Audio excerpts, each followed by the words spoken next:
Rosiante Empire, in the 712th year of the imperial calendar, the sacred sword that had been slumbering for almost 600 years suddenly awakened. The priests ordered His Eminence to be summoned rather. The priests assumed that God had finally heard them. The sacred sword chose this lady to be the mistress. Everyone understood that being chosen by Regart Ben Thierry Holis Yomates Roxanic was a great part.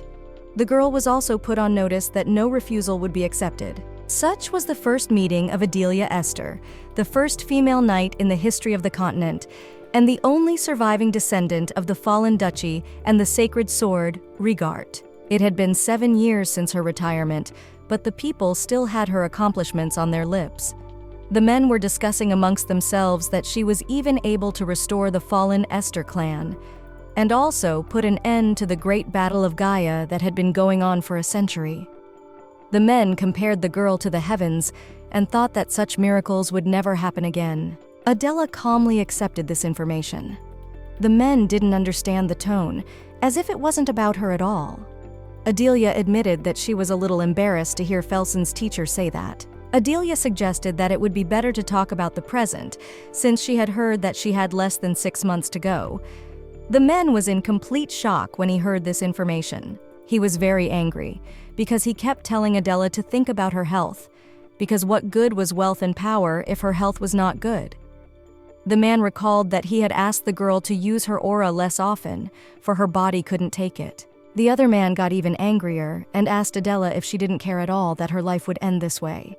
After all, if she just said so, he would surely go around the world. He would find a solution. Adelia explained that she must remain a hero for the rest of her days. She turned to her sword Regart and told him that he had done a very good job. Adelia closed her eyes. When she opened her eyes, she saw an unknown but very beautiful place in front of her. The girl didn't realize where she was. She looked at her legs and realized that they were very light, so the girl assumed she was dead. Adelia realized that not even a day had passed, and she had already gone to meet the Almighty. Suddenly, the girl saw a man on the other end. Adelia then woke up in bed, surrounded by children's toys. What was her surprise when she looked in the mirror and noticed that she was now in her childish body? A couple of seconds later, a maid came running into the room and addressed Mrs. Adelia, saying that she heard a loud noise coming from her room and hurried to make sure everything was all right. Adelia asked the maid named Sarah what year it was on the imperial calendar. Sarah replied that it was the year 699 and wondered to her mistress why she was asking. Adelia wondered how old she was now, whereupon Sarah replied that mistress was now 9 years old. The girl wanted to make sure that her father and her brother were still alive. Sarah replied that a letter from the Duke had just arrived yesterday, so there should be no problem. The maid also added that young Mr. Terra was still in the ranks of the Imperial Knights. The maid assumed that mistress had had a nightmare. She thought it was very bad timing, as mistress needed to prepare for the academy entrance ceremony. Adelia looked around the luxurious room of the manor she had lived in as a child. Sarah, whose face had been erased from her memory after the fall of their house. The girl looked in the mirror and saw the 9-year-old, young and naive Adelia. She assumed she had either gone completely insane, was dreaming, or had traveled back in time. Adelia told Sarah that she wasn't going to the academy, and so she asked the maid to sort through her things. The girl decided that she would no longer go through the hassle of becoming a knight and didn't even want to. The maid Sarah was very much surprised when she heard this. The protagonist also changed her mind about taking things apart as it is very troublesome, so she told the maid to just burn them. The maid at this time was simply at a loss for words from the words of the mistress. Sarah didn't understand what was going on.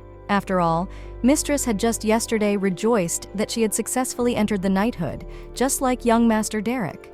Adelia replied that she no longer wanted to be a knight today, yesterday, or tomorrow. From that point on, the protagonist was only going to have fun entirely. Then she plopped back into bed and covered herself with a blanket with her head. Adelia thought about the fact that Esther's house was still in place, and that her father and brother were alive to lead it. This she was incredibly happy about, for she would no longer have to carry the burden she had carried in her past life alone. The protagonist decided that if she didn't become a knight, she wouldn't have to return to the horrors of war and become Emperor Axidium's lapdog, desperate to seem like a hero to everyone. Adelia decided that this was her chance for the vacation she deserved, compensation for the hopeless and tedious life of a hero spent in war. The girl decided that this was her retirement, and so she planned to just sleep it off for now and only think after waking up. Adelia remembered being informed that the Duke and young Lord had died in battle against the Roshar alliance. Then it was announced that the Royal Knights of Friar had returned with a great victory against the alliance. The men at this point whispered that the head of the Esther family and his heir were dead. They were sure that the Freyr would be heroes again, and they were not wrong. Adelia had this horrible nightmare that made her whole body sweat. The doctor informed the maid that he had given the girl an antipyretic, so her fever would go down soon. The maid was worried about her mistress and asked the doctor how soon it would be, as she was in a lot of pain, and so he should do something. The doctor only asked Miss Sarah to calm down, but the girl didn't understand at all how she should calm down when her mistress was not feeling well. At this time, a man came into the room and said that no one had written to him that Adelia was sick. It was the young Mr. Tarek. The maid Sarah explained to the young gentleman that Miss Adele had just been saying strange things since morning, and then a fever had struck her. The young master couldn't believe what she said about not going to the academy. The brother went to his little sister and told her he was here and asked her to open her eyes. The young gentleman promised Adela that if her fever broke, he would buy her up all the puddings from 3rd Street and even stop by Lemoire's for plum ice cream. Suddenly, the young gentleman noticed some sort of aura around his sister. Later, the young master asked his father what they would do, since she said she didn't want to go to the academy. It was the war hero of the Rosiante Empire, Theos Esther. The man explained that it was well known that his lordship and many nobles and citizens of the empire were keeping a close eye on House Esther, and there had been much talk when Adelia had said that she intended to take the knight's exam even though she was a woman. If she turned herself in now, the rumors would only increase. His lordship turned to a guy named Warren and warned him that he would end the war in a week and come back. The lad was in complete shock when he heard this. His light didn't understand at all why the whole 6 months was dragging on. Warren didn't know at all how to explain to the war hero that it wasn't that simple. But the man decided that no objections were accepted, so he told Warren to follow him. The young gentleman tried to reach his sister Adele and wondered if she could hear him. The boy touched the girl's forehead to see if her fever was gone. Adele, when she saw her brother in front of her, wondered why and how he had gotten here so quickly. The girl was very much surprised to see her brother. Adelia woke up and she realized that she was indeed alive. The girl remembered how her brother had promised that he would be back soon. Even though it was war, there was no threat, so she should eat well and not skip breakfast. The young gentleman turned to the maid Sarah and offered to call Dr. Reynolds again, when suddenly his little sister threw herself around his neck and hugged him tightly. Adelia decided that this time she would save her daddy and baby brother and not let her family go through the same sorrows again. Adelia bluntly told her brother that she was very much glad that he was back. It was enough for her that he was here. Later, when Adelia had recovered and dressed up, she began to eat lunch. Except her hyper-parenting brother had decided to feed her on his own. The girl thought about how he had always been a good brother, but she didn't remember him being so clingy. Adelia was embarrassed about it, but accepted the spoonful of food from her brother's hands anyway. The young master didn't notice that his little sister had become very cute after her illness. The young master informed his sister Adelia that Papa had written that he had arrived at the place earlier than expected. Adelia knew that it was quite a long drive to the very south of Chatros, and she assumed that the war was going to drag on anyway. Adelia asked her brother if Daddy had said it would take a long time. The young gentleman suggested that Dad must have gotten worried because Adelia had said she didn't want to go to the academy, so he is trying his best to finish there and return as soon as possible as he is very worried about his daughter. Adelia could not believe these words, because in his past life, his father had put the war far above his daughter's birthday. The girl realized that she was no longer a silly little creature to believe these sweet lies. The young gentleman and his sister were walking down the corridor in the company of Sarah's maid. The young master asked Adela what she thought about a little sparring. The girl explained that she had eaten too much, and so she was reluctant to move. Her brother thought this was strange, for her sister had always demanded sparring herself before. But now she said she was lazy. Adelia repeated that she was reluctant because she was only 9, and so she might not spar. Then her brother decided to run to the knights. Adelia stepped out onto the veranda, surveyed her surroundings, and realized that this was true grace.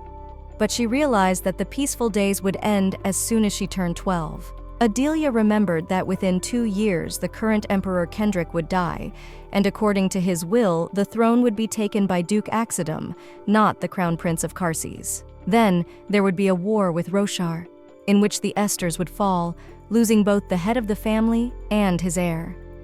Adelia realized that even if she herself went to war instead of them, it would be suicide without Aura and Holy Sword. The girl decided that it would be nice if her father could return early. Suddenly, there was the sound of a wagon and the clatter of hooves outside.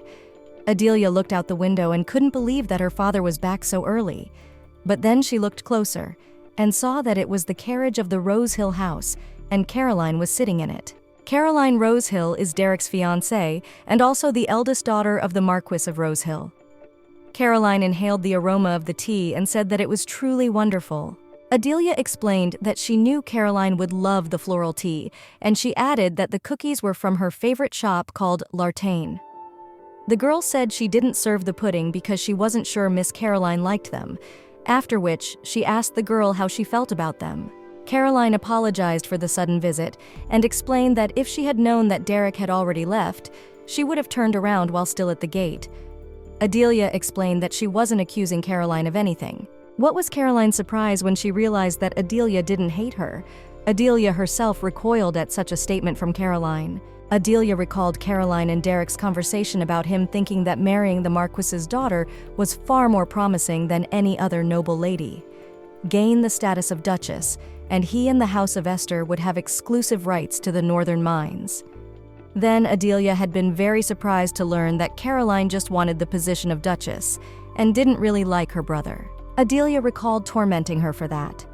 But it wasn't until after Derek's death that the girl had learned of her true feelings. Caroline assured Adelia that she was personally investigating the case, so she shouldn't stay and wait just a little longer, because the deaths of these people couldn't have been so senseless.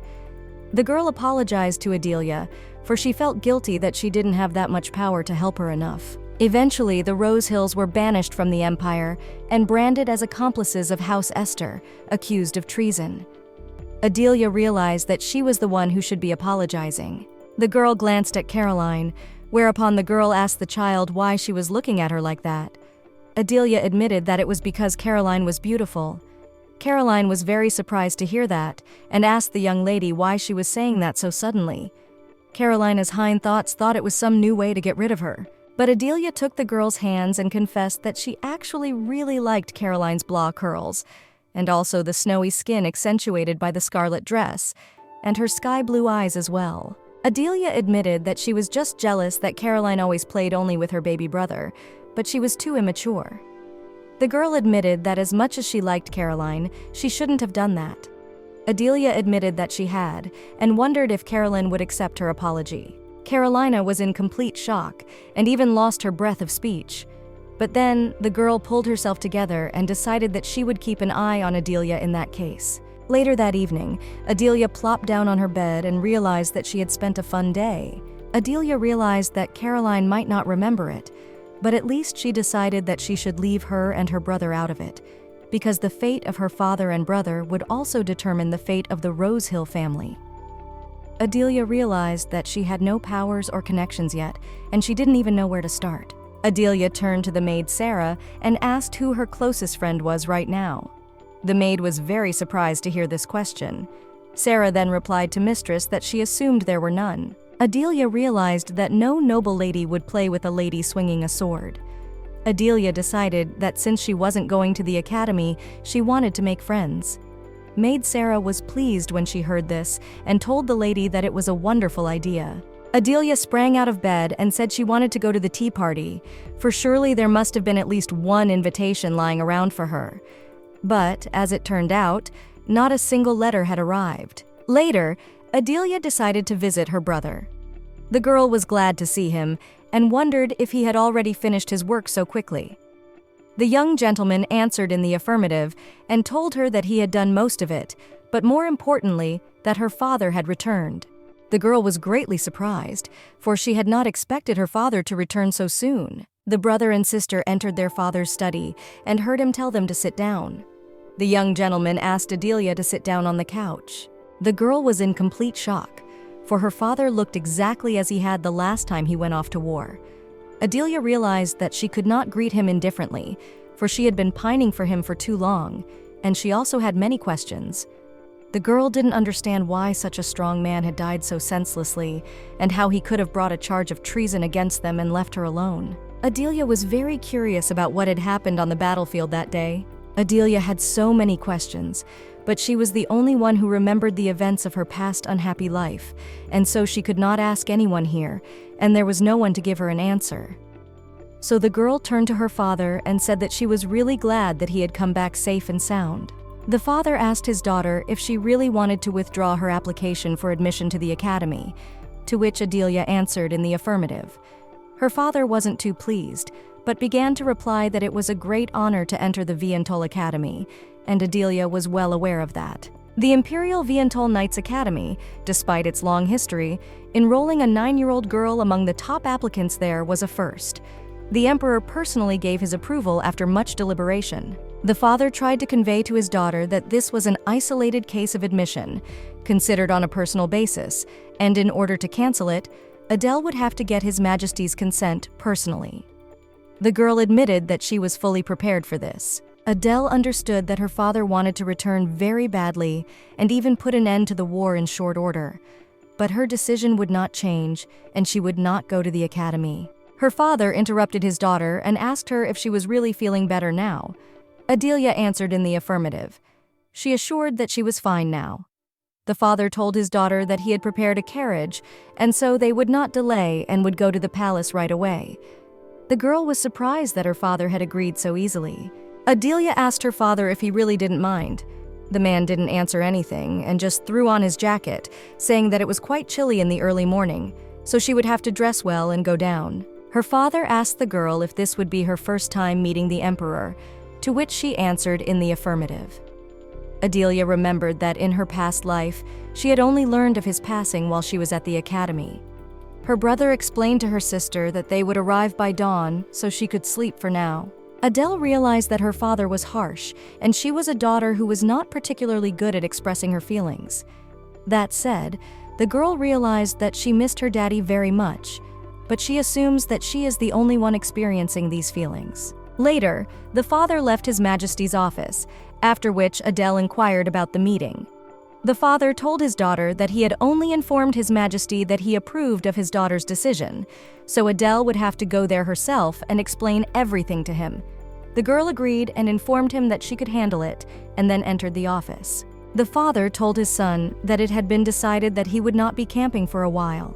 Therefore, he would stay in the mansion, and his son could return to the knighthood. The young gentleman was surprised to hear this, for he had thought that another war was on his doorstep. His father told him that His Majesty was not particularly happy about it.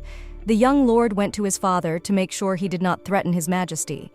Later, when he found out that his father had threatened him after all, he couldn't believe it. After all, they weren't even close friends.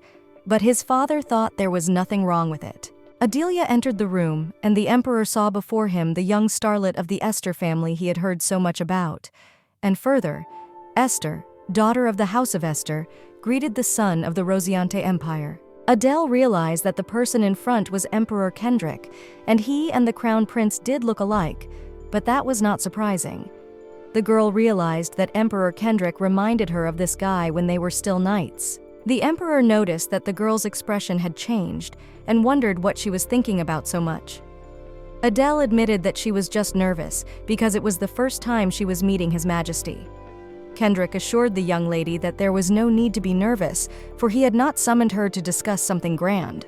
Emperor Kendrick asked Adele if her decision to withdraw her application for admission to the academy had indeed not changed, to which Adele answered in the affirmative without a shred of doubt.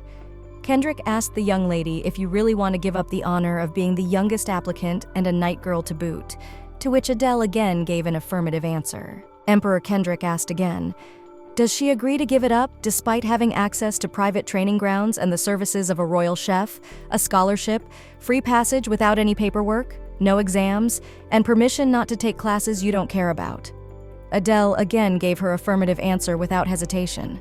Emperor Kendrick heard the girl and said that it would be a blow to Vientol Academy's reputation. After that, he informed Adele that he would have one condition. He also clarified that he doesn't offer such deals to just anyone. Emperor Kendrick asked the young lady how she looked at teaching the Crown Prince swordsmanship. Adele was in complete shock after hearing this, as she clearly didn't expect the emperor to voice such a suggestion to her. After the young lady left the room, the man standing next to the emperor asked him why he would propose such a thing.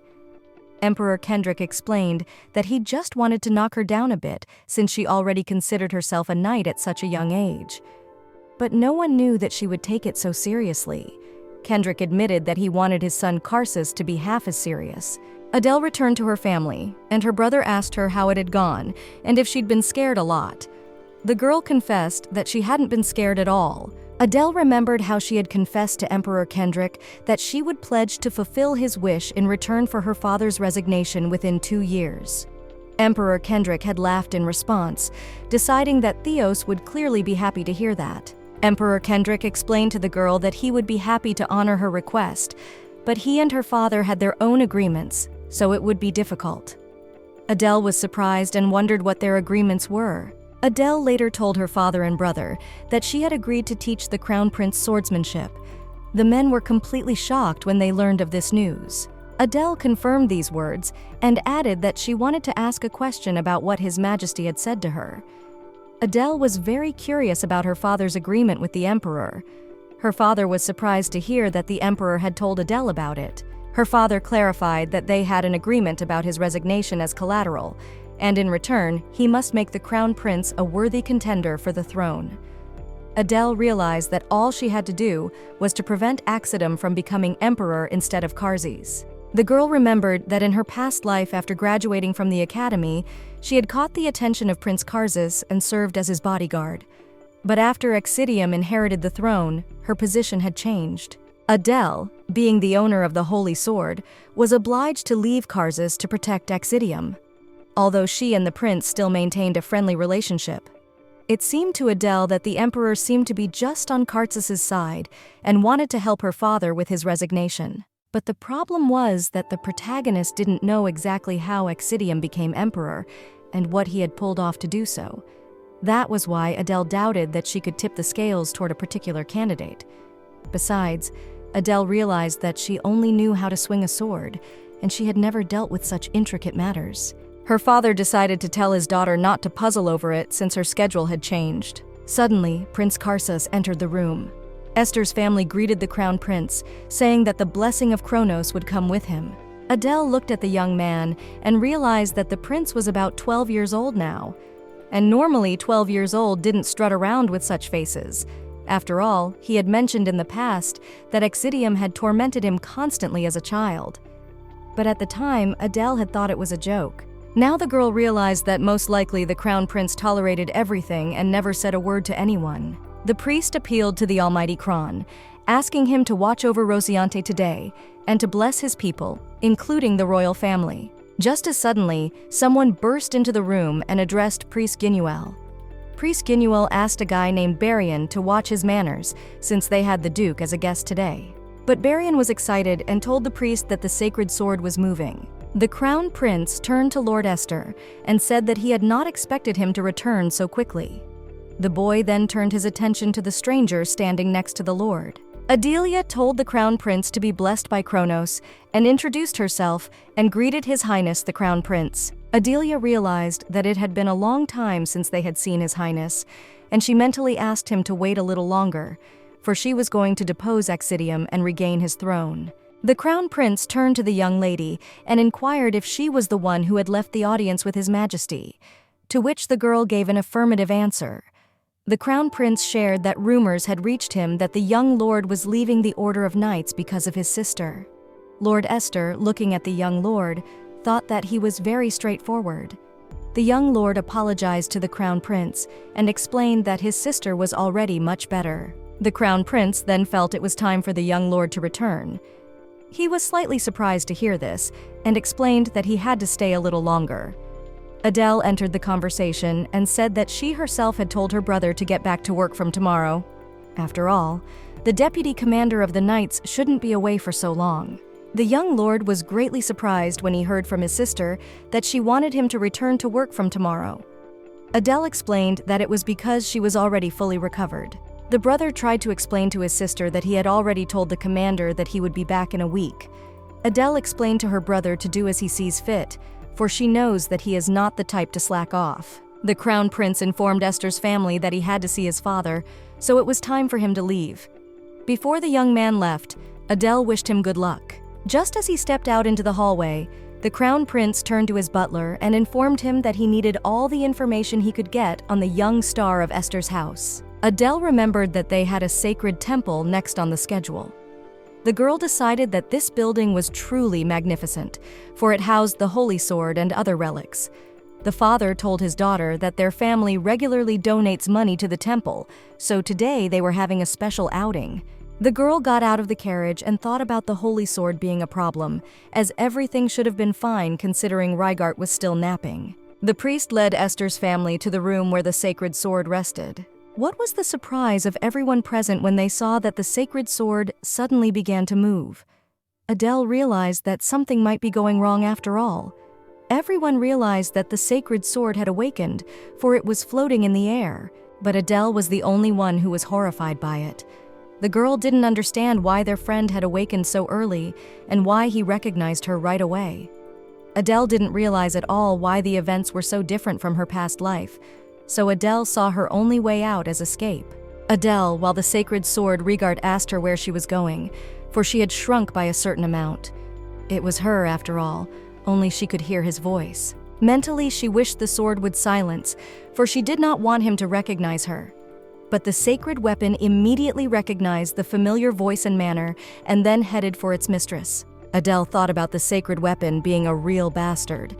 Only the sacred sword wanted to land in the girl's hands as her father immediately snatched it away, protecting his child. Lord Esther got very angry and asked the temple workers if they enjoyed testing the patience of the Esther family.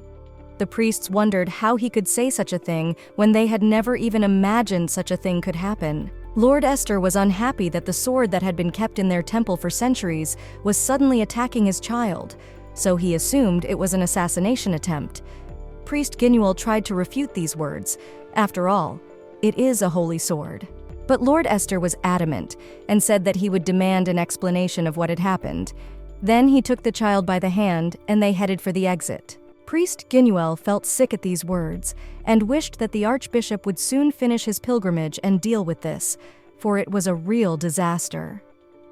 The priest came to his senses and told his assistants to clean up the shrine and find the sacred sword.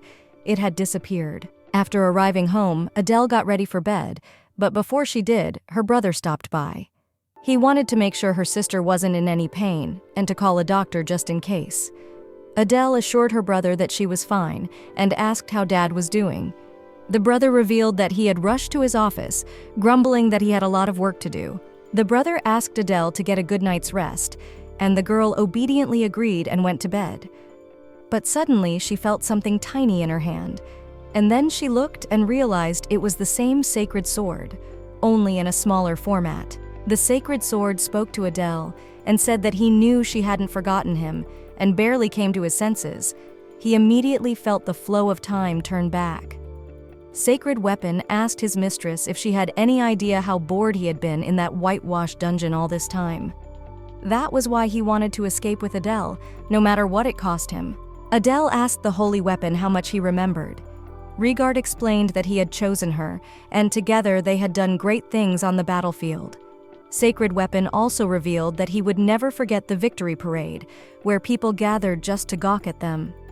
Rygart asked Adele if she remembered those looks of recognition and gratitude, as even the children ran to shower them with flowers. The sacred sword also remembered how its mistress in a past life had died. Adele shared that she thought she would die on the battlefield, left alone. Rygart hoped his mistress missed him too, and wasn't going to leave him there alone. Adele turned to her sacred weapon and offered to try harder in this life. Adele also threatened Rigart that he was absolutely not allowed to attract attention and also not allowed to show his aura.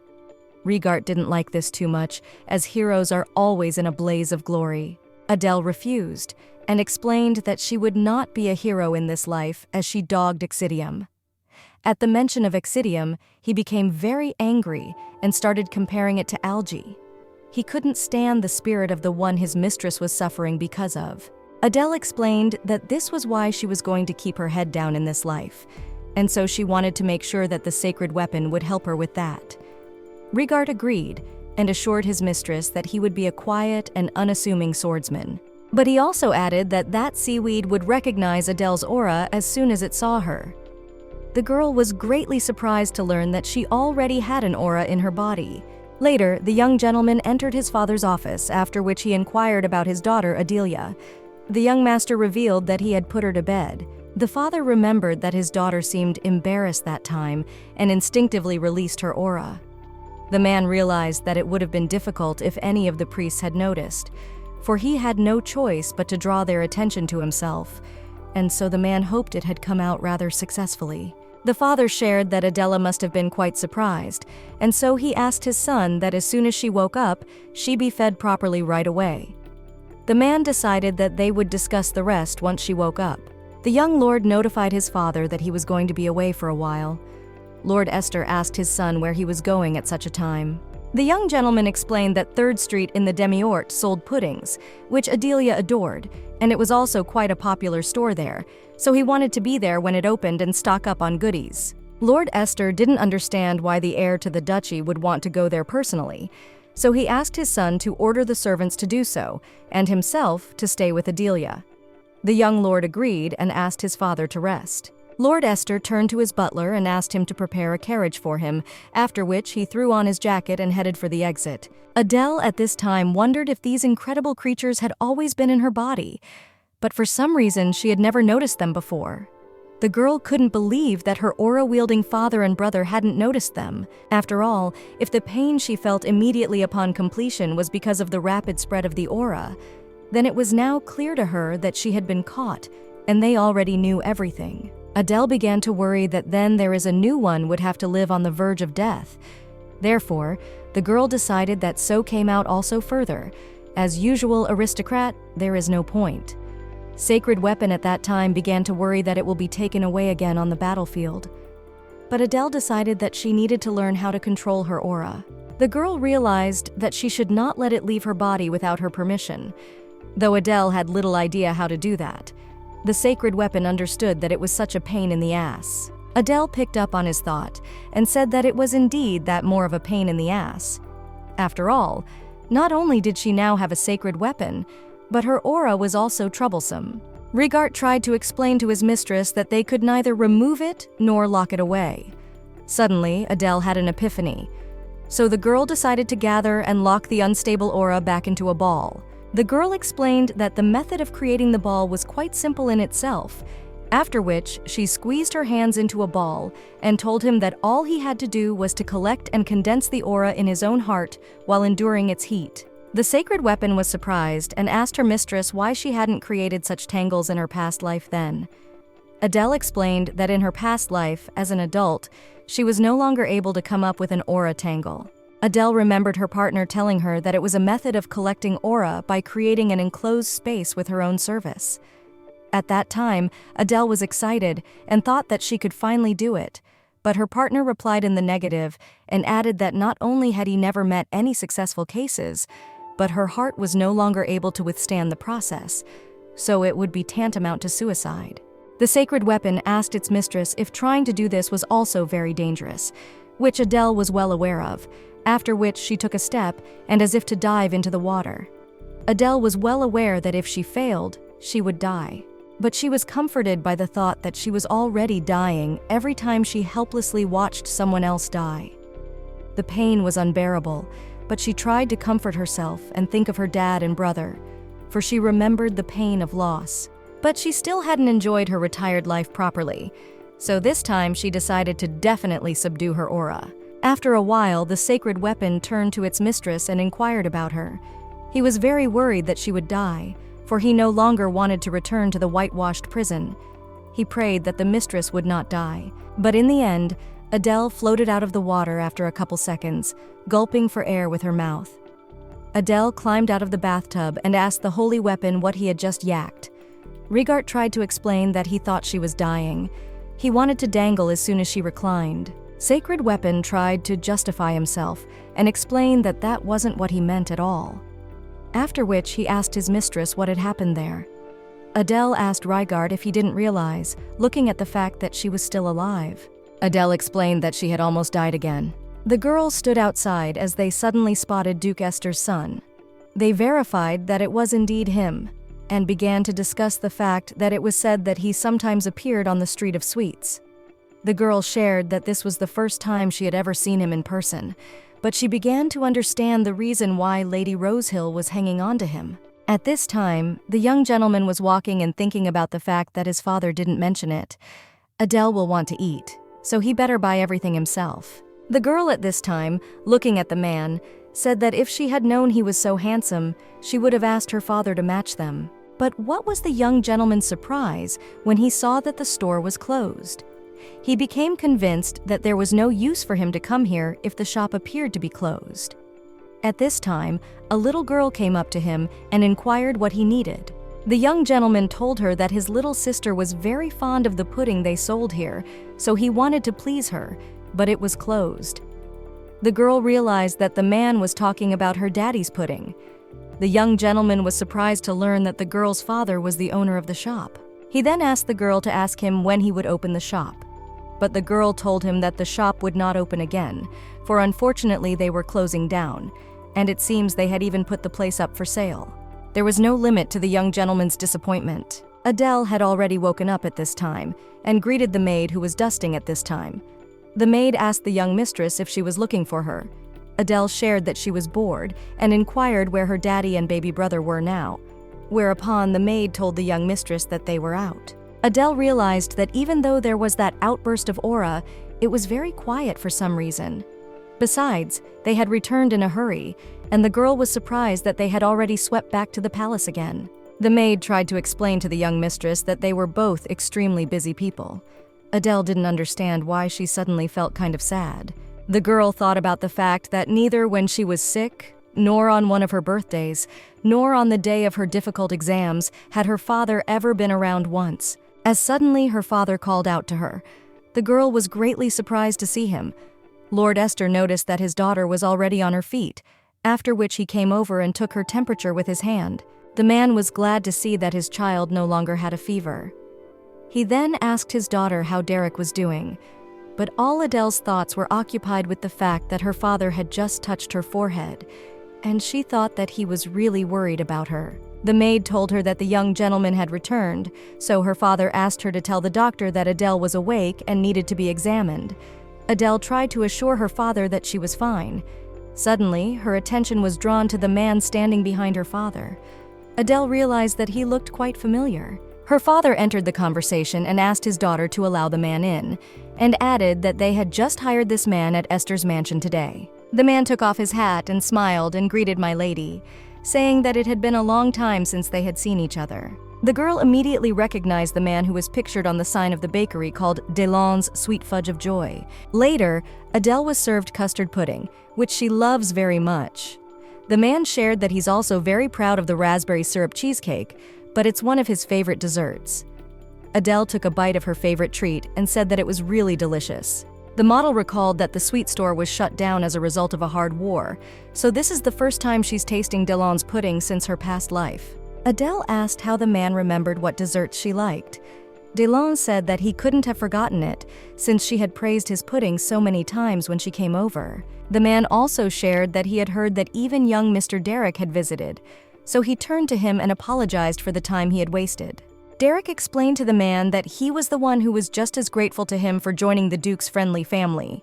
Delon turned to his lordship and said that he was a hero of the Empire and someone he admired, and so he simply could not refuse. Adele looked at her brother and father and remembered that they both seemed to dislike sweets, but now they were eating them quietly. The girl was once again convinced that Delon is the best cook. Except that the father and the brother at the same second thought about the fact that this is a real nasty thing. The young gentleman thought about the fact that he had just told his father about her favorite pudding, and he had even brought the cook to them. Derek made sure of that, though his father had always said that one who wanted to reach the heights looked at the forest as a whole, not the trees under his nose. But the young lord was still once again convinced that his father was incredible. Lord Esther, meanwhile, noticed his son's gaze and wondered why he was looking at him that way, and suggested that his son must have thought that bringing the chef was a dirty move. A week later, the Duke bought out an entire pudding store for his daughter. The maid told her that this was the kind of rumor that had been going around lately. Sarah was brushing the sleepy mistress at this time. Adele asked Sarah's maid if she was really saying it seriously or just cheering her up, but the maid assured her young mistress that it was pure truth. Adele thought about the fact that if one were to believe that Duke Esther personally went shopping for puddings, it would be quite difficult. Adele decided that maybe her father really was even the reason she hired DeLon. Adele informed the maid Sarah that she wanted to eat pudding. The girl was surprised at this sudden decision. Adele was walking down the corridor as she suddenly heard the maids talking. The girl was asking another one if she had heard that he wasn't going to leave the mansion at all anytime soon. After all, everyone was saying that this was the first time the Duke was staying at home for so long. Adele thought of the fact that her father had indeed been back from the front for a week now, and she had thought he would run back as soon as he had settled things with canceling his admission. The girl speculated that perhaps it was because of her aura. Suddenly, a conversation reached her ears about the fact that the Duke had also ordered to prepare for the banquet, which was previously forbidden. Hearing this, Adele froze. The maids began to discuss among themselves that they had not even dreamed that there would be new banquets since the death of the Duchess. A girl realized why Duke Esther had hired a cook for the feast. Another girl was supportive, saying that it would already be a bit difficult for Cook Corbin to provide so many dishes alone to have enough for the banquet. The girls also suggested that perhaps it was because the young lady had personally confessed to a fondness for sweets. The maids hoped that the lady would eat enough of her favorite puddings and maybe even gain some weight at last. Adele went back to her room and tucked herself into her pillow, realizing that she shouldn't have expected much, for she knew that hope would only turn to pain, but she still hoped otherwise. Suddenly, a maid entered the room and informed my lady that his lordship was looking for her. The girl realized that her father had been ignoring her all week and had finally decided to talk about the aura. Adele decided that there wasn't much point in trying to hide it, so decided she would just be honest. First of all, the father asked his daughter where the sacred sword was now. Adele was slightly taken aback by such a question. The butler informed his lordship that he had brought the young lady in, whereupon the brother asked his little sister to enter. The father, on the other hand, asked his daughter to take a seat over there. The father asked his child how her private conversation with the emperor went. She shared that he seems like a man who likes to joke around and seems healthy, so the girl doesn't understand how come he will pass away after only a year. Adele was warned by her father that if she didn't want to, she could choose not to take on the Crown Prince's swordsmanship training. The father also decided that if his daughter didn't like it, he would go to the emperor and ask him to call the whole thing off. The girl insisted that she agreed because she really doesn't mind. Plus, it's unlimited and legal access to the palace.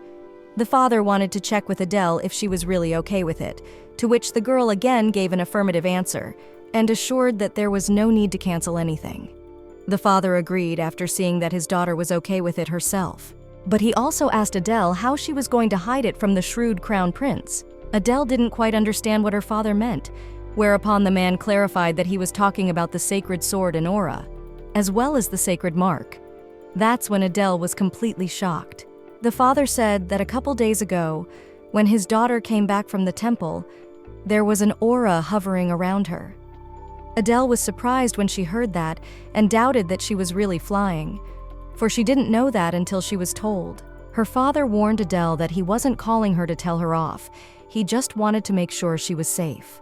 The girl assured her dad that it was safe. After all, she was chosen by the sacred sword, and the sacred sword would never harm the master. The brother and father were completely shocked when they learned that Adele was the owner of the great sacred sword. In addition, the young master remembered that day in the temple, the sacred sword had definitely aimed at her, and didn't understand how that could be. Adele tried to explain that he didn't attack her, he just flew towards her. The girl decided that if the family didn't believe her, they should see for themselves. So she took off the sword, which was in the form of a pendant, and presented it to them. Her father looked at the locket and wondered if it was a sacred sword, to which the girl explained that a sacred sword could change its size. Duke Esther took the sacred sword in his hands, but Rigart didn't like it too much, for he didn't like to be pawed by anyone. The father looked at the medallion and asked his daughter if the sacred sword really chose her, for it was as if it was alive. Duke Esther also shared that he had heard that sacred swords could talk. Adele confirmed his words and clarified that only the owner can hear its voice. The girl also clarified that it also helps control the aura. Derek was surprised when his little sister said that and asked her if she really knew about her aura. Adele answered in the affirmative and told him what she had learned since they left the temple. Derek couldn't believe that holy swords could do such a thing either. Her father listened to Adele calmly and thanked her for telling her everything. The girl realized that her father would have found out anyway, just as she suspected. The father tried to explain to his daughter that, as she herself knew, the aura was a dangerous thing. If those around her found out about her, the scrutiny on Esther's house would only increase. Adele began to reflect on the fact that a war hero who is a close friend of the emperor, as well as the deputy commander of the Imperial Knights, who is known as a genius, is now also the owner of an aura that successfully passes the entrance test for the academy. The girl realized that sometimes so much is only a detriment, for people may begin to fear further growth. Her father shared that he knew someone who had manifested an aura before she was of age. Adele was very surprised when she heard about this, and she assumed that her father knew someone with her affliction that even Teacher Felsen knew about. The girl immediately began to wonder who this person was, and what had become of him, and whether he was alive at all. Adele asked her father if the man was a friend of his, to which the man answered in the affirmative. He also added that the aura manifestation itself at an early age is not scary, especially if Adele is already able to control it. There is nothing to worry about. The girl promised her parent that she would be careful and show that she could handle the aura and the holy sword perfectly. The father returned the locket to his daughter and asked her to keep it safe, for she was the rightful owner of the sacred sword. Adele asked her brother and father if they both really believed her, to which her father assured Adele that there was not a single reason not to believe her. The girl thought about the fact that he must have many questions after her refusal to enroll, but for some reason he does not do anything about it. Her father asked Adele to go back to her room. Left alone, Derek asked his father if he would really leave it alone. The father explained to his son that Adele was born already with an aura, and twice a year her aura was periodically monitored. The father also told his son that he knew that an awakening aura could be suppressed by a stronger one, and he was the one who regularly suppressed it. But this time the cycle was broken, and unless he reacted in time and suppressed it, the consequences would be dire. Derek remembered his father saying that there was another man who had manifested the aura at an early age. The son had then asked his father if he had learned how to act in such a situation thanks to that person. Duke Esther gave an affirmative answer, after which Derek inquired whether it was worthwhile to ask that man for help, for it was important to tell him about Adele's condition. But the father began to object to this proposal, and then told his son that this man had already died. Derek was completely shocked when he learned this. Moreover, the young gentleman became worried that the same thing would happen to his sister. His father asked his son to calm down, assuring him that Adelia was completely different. The Duke said that the man he mentioned couldn't control his aura at all until the very end, and he also took too much on himself physically as well, so that only brought his death closer. Therefore, the father believed that his daughter's situation was a bit different. Plus, he swore that as long as this child was alive, he would let her do whatever she wanted. The father also clarified that he only meant things that were not life-threatening, because he would just like to be an observer. Derek calmly accepted what his father told him. Adele at this time was lying in her bed and thinking about the fact that her father had lied to her. The girl realized that since she had already died from this disease, she knew better than anyone that if this continued, she would definitely die. Adele reassured herself that her father was just trying to reassure her not to worry. She felt her father's stares and nagging under her nose especially keenly today. Still, in hindsight, she thought she was just imagining things, and then fell asleep. Adele had another dream from the past. A man was pouring tea for Adele and told her that people already knew so she could take her medicine. The man asked Adele to stop fooling him because he could see perfectly well that her legs and shoulders were not in the best condition. The man advised the girl to forget about the war and take care of her health, for he hoped she didn't want to go back. Besides, he really wanted her to be in one piece. Adele wondered what kind of words were coming out of the crown prince's mouth, for a knight should not think about himself in wartime. The crown prince tried to convey to Adele that this was no reason to maim herself, and so he ordered her. The girl in response only asked not to speak nonsense. Adele was sound asleep, and even the maid couldn't wake her up the first time. The girl tried to inform the young mistress that the carriage had already been served. When she woke up in shock, she asked the maid what kind of carriage she was talking about. The maid explained that there was no time to tell her, so she grabbed the girl and dragged her off to get ready. Sarah told the young lady that it was from the palace and that His Highness, the Crown Prince, had sent a carriage for her. Adele stepped out of the carriage and saw a man. He introduced himself with the name Lud and also said that he was the aide of His Highness the Crown Prince. Adele greeted the man and wondered if this was their first meeting since they had seen each other in the palace hall not long ago. But Lud gave a negative answer to that question. The man clarified that this was the first official meeting because he didn't greet her or introduce himself then. Adele thought that it was very expected, for even as the Crown Prince's bodyguard, she could not immediately find an approach to this man. Lud asked the young one to follow him, for His Highness was already waiting for her. She thought about the fact that if she had just withdrawn her application to the academy and quietly moved on with her life, it would be hard for her to see all of this, being a favorite child growing up in isolation. As she walked down the corridor, Adele reflected on the fact that even after she became the owner of the sacred sword, she had only been here a few times on business, and after she retired, she was even less in public because she didn't want to attract the attention of the imperial family, so she didn't even write letters. Adele thought about disappearing like this. She was very curious how the prince felt when he found out about her sudden demise one day. Lud walked to the door before opening it and informing His Highness that the daughter of the Esther family was already there. Adele looked at the prince and realized that she had come to fulfill the decree. Even though she was late, she was still here. The crown prince asked the girl if manners were not taught at all in Esther's house. Adele was surprised to hear such a question.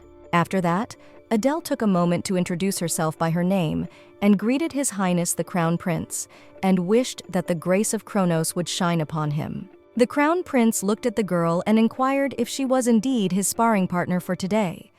The girl answered in the affirmative and told him that His Highness had given such an order. The Crown Prince clarified that he had not agreed to it, but he was still curious about her performance. However, he found it strange that she wore a dress and didn't even have a sword with her. Adele realized that she was so enthusiastic about meeting the prince that she had forgotten about everything else. Adele realized that considering her current age, his reaction was quite normal, as was his suspiciousness. After all, she was the only one who remembered the past. Adele agreed that the crown prince was correct after all. She looks so-so, but she is a truly capable knight, just like him, a deeply loyal son and heir to the Rosiante Empire. She turned to the prince and inquired if he wanted to test her. The prince drew his sword and tossed it to the girl.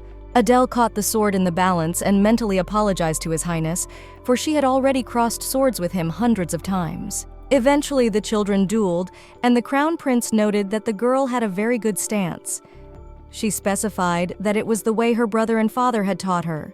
Adele felt that her left shoulder was a little stiff in her movements, but if she just got a little closer, she could win, and she could break through his defenses with force. But suddenly, an aura began to release from the girl's hand, and then she still managed to touch the crown prince's shoulder.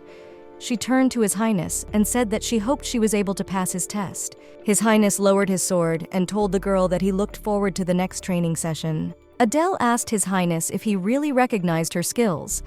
The crown prince recognized that she was good and noted that she was another genius of the Esther family. The girl replied that the crown prince was flattering her, but he assured her that it was true, for they were like that from loyalty to the empire to modesty. Adele couldn't help but agree that their lineage was indeed loyal. The crown prince remarked that even with the way they are praised by the citizens, they still remain humble and a truly strong, loyal, rich, and noble family. Adele didn't understand why he was saying all this out of the blue. The crown prince then explained that this was the reason why the young lady was being watched so closely. The young man explained that the continuous wind was causing the branches to begin to break, and he wondered if this would affect Esther's family. His Highness turned to the girl and suggested she schedule the next training session in 2 days, then informed her that she could go. After Adele's carriage pulled away, His Highness asked the butler what he had found out. Lud said that he had learned that Astane had returned and they could see him in Theodore. The butler was curious to ask the young lord how he felt about a private meeting, to which the boy told him that he had mixed feelings. The crown prince noticed that even though he had been rude a couple times, she still bitch-slapped him with a smile, and he found that suspicious. Moreover, he noted that she seemed to have unknowingly summoned an aura, but at this age in general, possessing an aura is a real caustic thing, so he thought that the girl was definitely a genius. The young master realized that the denunciations were clearly different from what their uncle had been sending them all this time, and his evidence was clearly wrong. The butler knew that Nakar was directly working in Esther's mansion. His Highness understood that the only place where poisonous herbs were grown was the Esther Duchy, which was very obvious, and all the evidence pointed to them. However, the boy also realized that pressure only served to increase suspicion. The young mistress was told that Caroline was here, and also specified that she was now in the drawing room. Adele opened the door ajar and noticed that her brother was also in the room and was telling Caroline that he had heard that she had come in a few days ago. He then inquired what had happened at Rose Hills. Caroline assured him that everything was fine. They just hadn't seen each other in a very long time. The girl also told Derek that she had wanted to see him as soon as she heard that he had returned to the duchy after a long time. Derek replied that he was the one who had to come see her and apologized for making her come all this way. Adele, meanwhile, watched their conversation with great interest. Caroline assured him that it wasn't a big deal because Adelia had met her, so she wasn't bored. Derek couldn't believe it, and it seemed to him as if his sister had grown up after her illness. Adele was pleased to hear that, so she decided that she would stay out of their way. But just as the girl took a step, her brother suddenly noticed her presence. Caroline also noticed that the girl was here and had to behave accordingly. Adele asked the newlyweds to ignore her because she realized that they should be together. But Caroline assured the girl that there was something for her, an invitation to a tea party. Adele read the letter and was completely shocked that she was finally invited to the tea party. Adele let it be known that she would definitely come as it was her first tea party at Rose Hills. Caroline was a little surprised to hear this, as she thought Adele had been to many. Her brother asked his sister how her meeting with the crown prince had gone. Caroline was a little surprised to hear this and assumed that Adelia was engaged. The girl hastened to assure that wasn't the case at all, then clarified that she was going to teach His Highness how to swordsmanship. Caroline replied that she thought that was terrific, but she was also mindful of the fact that Adelia was about to leave for the academy. The girl told Caroline that she had withdrawn her application. It seemed strange to Caroline to decline enrollment at Vientola on a whim. Carolina also told her that there were not the most flattering rumors about the prince, and she asked the girl if she was doing okay. Adele hadn't heard anything about the rumors, after which Caroline revealed that because he hardly ever appears in public, there are rumors about him that he's weak and incompetent. Adele assured that there was nothing like that about him. The girl also said that from what she had seen, he was pretty sensible and thought of the people. That was a real relief for Caroline. But Adele even felt sorry for him, because if people saw him in action, these baseless rumors of incompetence would disappear in an instant. However, the girl realized that he was indeed restrained in his words and actions because of his suspiciousness. Adele realized that it was an advantage in the information battle, but a great hindrance when trying to get close to him. Suddenly, her holy sword flew towards Adele, and she realized she had no other weapon. The sacred sword got angry, as he wanted to have some fun too. Adele explained that she didn't have good control over her aura yet, so she left the sacred sword at home out of caution, but the prince suspected something anyway. Adele decided that if she was sincere with him, His Highness could understand her and would not be upset for now. The girl remembered that the first class was in a couple days, and she thought about offering him tea after practice. His Highness noticed that the young lady was wearing appropriate clothing today. Adele explained that she didn't want to be ostracized because of her attire. His Highness summoned a man named Cliff and told him that it was Lady Esther, who was applying for his position as fencing instructor. His Highness revealed that the man was his current instructor for the time being. Adele suggested that it was because of the Accidium that his picture of the world was warped, and that's most likely why he's such a pest. Cliff turned to the girl and said that he was glad to meet her. The man also added that he and Adele's father, Duke Esther, had recently met on the battlefield. The girl was greatly surprised when she heard about it. Adele was facing a member of the family behind the founding of the empire, as well as the creators of modern swordsmanship techniques for imperial knights, and the same millers who published the Manual of Tactics. Cliff chuckled and admitted that it was all true. Adele was insanely happy to have met a living legend. The girl looked at His Highness and mentally thought about how she should have told him that he had such a fencing mentor, and she was angry that somehow she still didn't know it until now. Besides, Adele had spent a great deal of time with His Highness in the past, and she had never once seen the man. Cliff turned to the young lady and asked what her skill level was. After all, he expected it to be exactly the same as the Crown Prince's. Adele explained that if they had different levels, then the training process would have to be organized differently so that each of them could develop what they lacked. But she wasn't here to be His Highness. Instead, she would only help hone his skills. Then Cliff suggested using real swords. Adela thought this was a great idea, for she had been using a wooden one for too long. Cliff suggested that the young lady try out her skills and see how good she was. The girl agreed. Adele and His Highness crossed swords, after which Cliff told them to begin. Just then, the girl remembered something. Adele remembered the red-haired man telling her that Accidium had executed Earl Miller, whom everyone revered so much, and all of his closest relatives had also been beheaded, so there were no more Millers. Adele inquired as to why, to which the man told her that he was just getting into political strife. After which he advised the girl to be careful as well.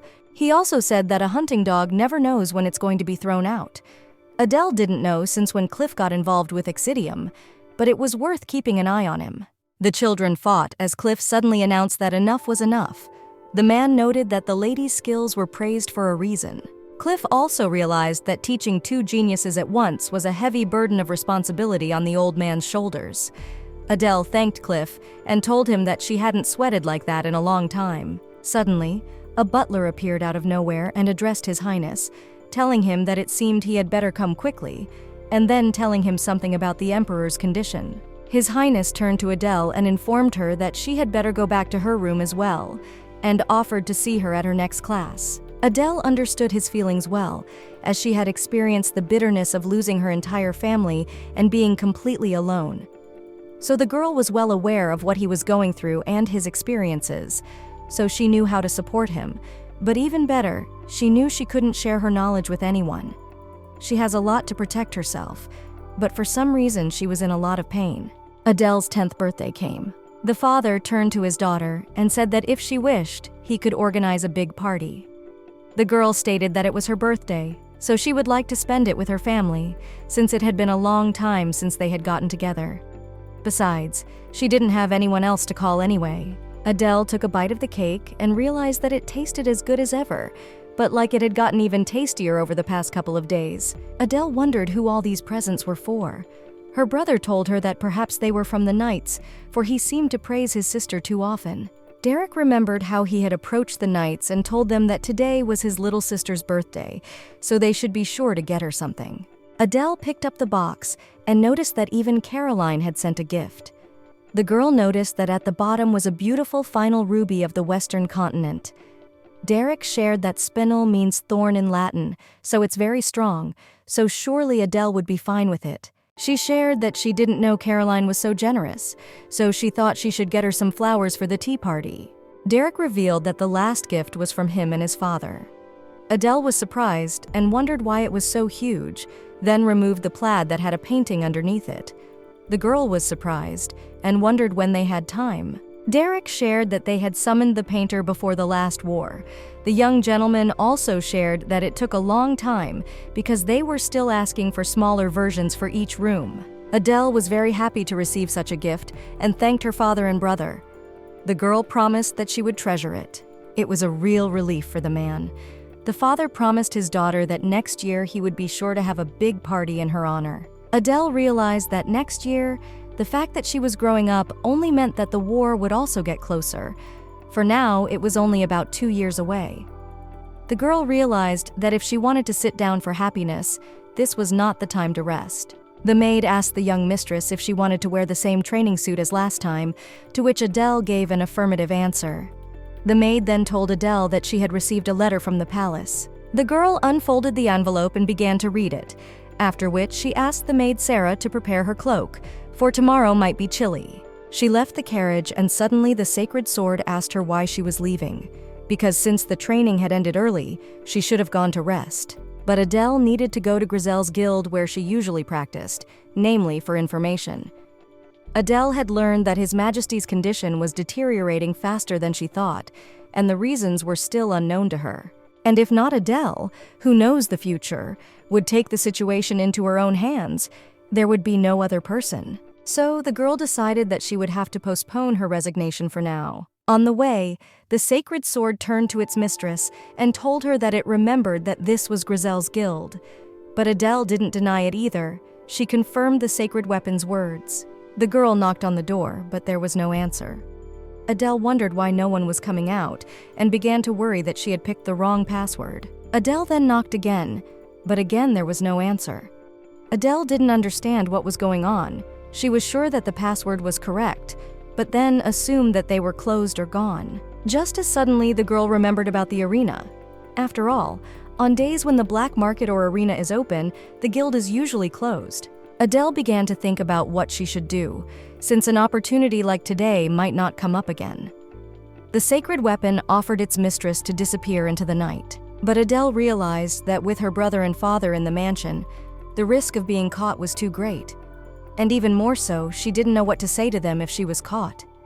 Then the sacred weapon suggested looking for another guild. Adele knew that if going to a competitor, it should be a place with a much better information network. The girl also knew that although the local guildmaster was a dark horse, but those who knew better than him were almost unrealistic. Adele then decided to go to the arena, thinking that it was a great idea. After all, if they get there, they would surely find the guildmaster as well. Sacred Weapon was surprised when he found out that the girl would actually go there and said that he liked it. After all, he realized that if they were lucky, they would even meet Barack. Adele was well aware of that. The girl crept up as she suddenly heard the men discussing among themselves that forever this handsome boy disobeyed and even bit them. They thought it was a vile brat that couldn't even be called a dog. One of the men shared that he told them to treat them like dogs, which is why their mouths should be kept tightly closed. The man supported the conversation by saying that the noble guests like it better when there is not a single scratch on the puppies. So the man was asked not to spoil the raspberries. Adele, in the meantime, lined up to go in for hers. The sacred weapon turned to its mistress and noticed that these children were kind of strange, and judging by their aura, smelled of black magic. It was no surprise to Adele that there was no reaction even when she infiltrated, because even black magic is not shy. The sacred weapon wondered what would happen to these children, but Adele didn't know. Even though she realized that she could get them out of here, she didn't know what to do with them afterwards. Besides, Adele realized that she would not be able to take them in, nor would she be able to find a home for each of them. So she just turned the corner, realizing that saving her own family was the most important thing for now. Adele ran off and looked at the arena and the cheering stands. The man was angry that he had failed again. After all, he had counted on at least one of them surviving. After all, if even one handsome man survived, he would recoup all his losses. Adele, looking at the whole situation, realized that these people were crazy. Sacred Weapon asked the mistress to look at the cage where the other children were locked up. Barack Therese was among them. Adele glanced at the red-haired child and realized she hadn't really expected to see him here. The gladiatorial arena in the Rosiante Empire was a bit different from similar venues in other empires. Usually, adult slaves fight in the arena, but here they use children to train the fighters, and it is the most common massacre. Most often, the gladiators are children from small wild tribes, and this only fuels the excitement of aristocrats and lovers of easy profit. With the efforts of Prince Micron, the arena will be closed, but it's still 15 years away, and until then the children will continue to die. And even if they survive, they'll live in fear for the rest of their lives. Just like Barack. That's why Adele decided she needed to get him out of here. The sacred weapon realized its mistress's intention and wondered how she would do it, since the next round was about to begin. But Adele decided that she would just get the children out of here. The girl decided that it would be enough if they survived. Plus, Adele realized that she couldn't save everyone yet, but she could also cause chaos to delay the start of the fighting. Adele thought about the fact that the owner of the arena is usually seated in the exclusive box for the aristocrats, and Master Grizel is probably in there somewhere too. Adele realized that this might be the last day Barack sees with both eyes. The doctor went to His Majesty the Emperor and said he wouldn't last long. Too much poison had been taken. The Emperor realized that he must be looking very miserable. The doctor said he had to go and warned that if the Emperor felt worse, he should let him know immediately. The Emperor was amused that the new doctor was very strict. Duke Esther said that was a good thing, showing how much he was worried about His Majesty's state of health. The Emperor noticed that the future Duke had grown a lot since their last meeting, for he also said that he was back with the knights. The Emperor asked if everything had gone without any problems, to which he received a negative answer. The young man told him that everything was the same as always, aside from the fact that the knights were complaining and wanted him to clean back up. The Emperor found this amusing. The Emperor asked how his daughter was doing, if she was enjoying her training. Duke Esther didn't see how she could tell after only a couple of classes. The Emperor also wanted to make sure there were no comments from his son, to which the Duke replied in the affirmative. Esther asked the Emperor if he had figured out who was behind the poisoning yet, to which the Emperor gave a negative answer and told the men that they shouldn't worry about it. Adele at this time knocked out one of the guards. The sacred sword didn't like this very much. It asked its mistress why she used the aura. Adele asked the sacred weapon if he wanted her to knock out a tough guy with just the power of children's hands alone, even without a weapon, because she can't use aura. Besides, they had checked, and there was no one who could wield aura. Suddenly, two men appeared from around the corner, and they asked the girl who she was and told her to immediately throw away her sword. Adele realized she had no choice, whereupon she pounced on them with her weapon. On the way home, Derek turned to his father and told him that whatever His Majesty said, it was better for them to investigate things themselves, but his father refused. His father said that he and His Majesty knew who the culprit was, but that he had drunk the poison and died before he could tell them anything. Derek was greatly surprised when he heard this. He didn't understand why His Majesty had lied. Then his father decided it would be best to keep his son informed and told him that the culprit turned out to be His Majesty's previous healer. Derek couldn't believe it was the same healer, Nakar, that he had brought to Esther's mansion a few years ago. A group of men rode on horses as one of them suddenly told him that corpses were everywhere, but everyone was too depressed to organize a proper send-off, so the bodies were left as they were. Everyone decided to ride faster to avoid potential contagion. Derek also offered to share the loot and help with the burial.